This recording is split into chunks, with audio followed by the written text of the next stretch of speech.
اور یہ سب فتوحات ہو گئی صحابہ کرام کو رضی اللہ عنہم کو، تو پھر آپ یہ دیکھیے کہ خود یہ کرغیزستان سے لے کے موراکو تک صحابہ کرام کی حکومت بن گئی ہوئی تھی، اور اس میں آلریڈی پہلے سے ہی کچھ ملینز کے قریب غلام تھے. تو اگر تو ایک دن ایک منٹ میں ان کو سب کو آزاد کر دیا جاتا تو پھر ایک مسئلہ تھا کہ ظاہر ہے کہ وہ جو غلام تھے تو اس میں جو تو جوان تھے چلو وہ تو کچھ مزدوری کرتے، کچھ کام کرتے، فائنینشیل سیٹل ہو جاتے، ٹھیک تھا. لیکن بہت سارے غلام اب یہ بھی تھا کہ وہ پہلے ہی بوڑھے ہو چکے تھے، اب وہ کوئی کام نہیں کر سکتے تھے، تو یہ اب کہاں جاتے. تو پھر اسی طرح خواتین جن کی کو لونڈیاں بنا کر ان کی ایک سیکسول سلیوری پہلے سے رومن امپائر میں اور پرشین امپائر میں جاری تھی، اس کو اب کیسے ختم کرتے. تو اس کے لیے سٹیپ بائی سٹیپ قرآن مجید کے احکامات کے ساتھ آہستہ آہستہ اس کو ختم کیا، اور ان کو خود حکومت کے فنڈ سے ان کو جو پہلے آزاد ہونا چاہتے تھے ان کو تو آٹومیٹیکلی آزاد کر دیا جاتا، اور یہ سلسلہ جاری رہا. لیکن صحابہ کرام رضی اللہ عنہم کی حکومت جا کے ختم ہوئی بنو امیہ کے زمانے میں، کہ آخری صحابی معاویہ رضی اللہ عنہ کی حکومت ختم ہوئی، ان کی بنی تھی 41 ہجری میں.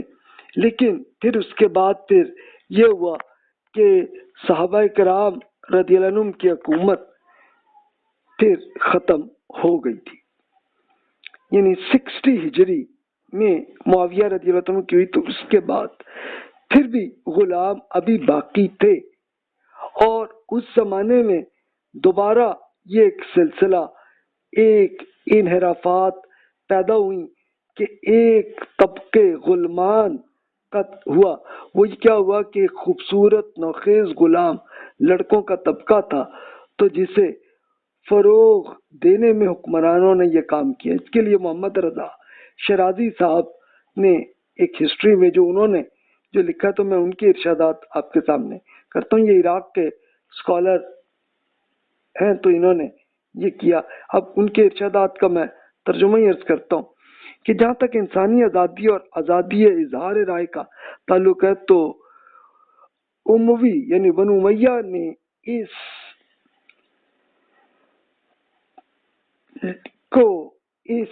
لگانے کا بھرپور کوشش انہوں نے یہ کی کہ انہوں نے زبانوں کو بند کرنے کے لیے شدید اقدامات کیے. یعنی یہ معاملہ ان لوگوں کے لیے سخت ہوا کہ جو حق بات کہنے اور آزادی کے قائل تھے، تو بنو امیہ کے بادشاہوں نے ان کے آزادی رائے کی خواہش کی پاداش میں انہیں سخت سزائیں دی. جس شخص کو وہ کھلے عام نہیں روک سکتے تھے تو انہیں خفیہ طور پر قتل بھی کیا.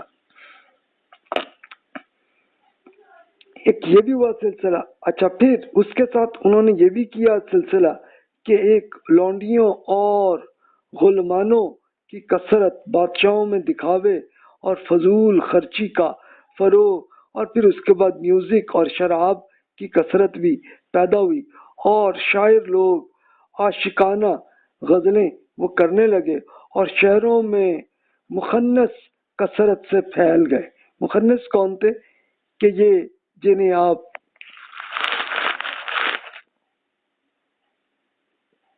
جو مردوں اور خواتین کے درمیان جو ہوتے ہیں، جنہیں آپ کہتے ہیں کہ آغا خانی کہ سوری یہ جن کو آپ سمپل کہہ دیتے ہیں، اپنی زبان میں خسرے کہہ دیتے ہیں جنہیں، تو وہ اس میں آنے لگے، اور اس سے یہ ایک سلسلہ ہونے لگا. تو اس سے آپ یہ خود اندازہ کر سکتے ہیں کہ اس سے یہ سلسلہ رہا. اب پھر بھی صحابہ کرام رضی اللہ عنہم زندہ تھے. تابعین جو صحابہ کرام کے اسٹوڈنٹس تھے وہ بھی تھے، تو وہ اصلاح کرنے کی کوشش کرتے تھے. تو ان کے ارشادات ہم دیکھتے ہیں. ابو دردہ رضی اللہ عنہ جو کہ 22 ہجری میں ان کا انتقال ہوا، 653 سی میں، وہ فرماتے ہیں تمہیں کیا ہوا؟ میں دیکھتا ہوں کہ آپ کے علماء اٹھتے چلتے جا رہے ہیں اور آپ کے غیر تعلیم یافتہ لوگ ان سے علم حاصل نہیں کرتے. ان سے سیکھ لیجئے اس سے پہلے کہ علم ہی اٹھ جائے. علم علماء کی وفات کے ساتھ اٹھ جایا کرتا ہے.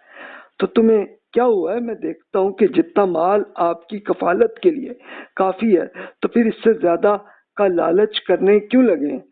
آپ جن دولت کو لوگوں تک پہنچانے کا وسیلہ بنایا گیا آپ اسے ضائع کرنے لگے.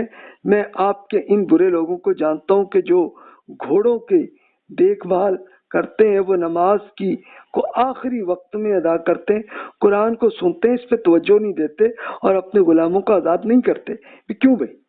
اب یہ حضرت ابو دردہ رضی اللہ عنہ کا وفات اس وقت ہوئی کہ جب عثمان رضی اللہ عنہ کی حکومت تھی، پھر بھی وہ کر رہے تھے. لیکن اب یہ بھی تھا کہ بہت سارے لوگ، اب صحابہ کرام رضی اللہ عنہ بہت سارے فوت ہو چکے تھے اس زمانے تک، اور اس کے ساتھ ساتھ اب اگلی جنریشن آ رہی تھی، اور پھر دوسرے ممالک میں جو لوگ ابھی کچھ تو نان مسلمز تھے اور جو مسلمان ہوئے تھے، تو ان میں ابھی تربیت کی ضرورت تھی.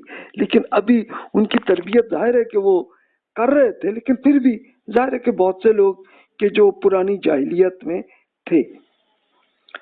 تب تابعین میں دیکھیں کہ بنو امیہ میں ایک حکمران بنے عمر بن عبدالعزیز رحمۃ اللہ علیہ، کہ جس کو عمر ثانی بھی کہا جاتا ہے.